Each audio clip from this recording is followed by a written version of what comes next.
பழத்தை குருவி கொத்துது ஆசராசாவே அந்த காரணத்தை தெரிஞ்சு சொல்லணும் ஆசராசாவே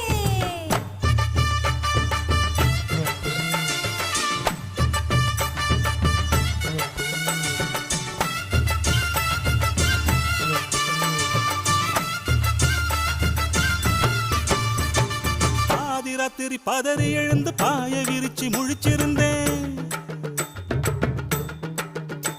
அடப்பாதி ராத்திரி பதறி எழுந்து பாய விரிச்சு முழிச்சிருந்தும் கனவு வந்தது நாகரத்தினமே பாதி ராத்திரி பதறி எழுந்து பாய விரிச்சு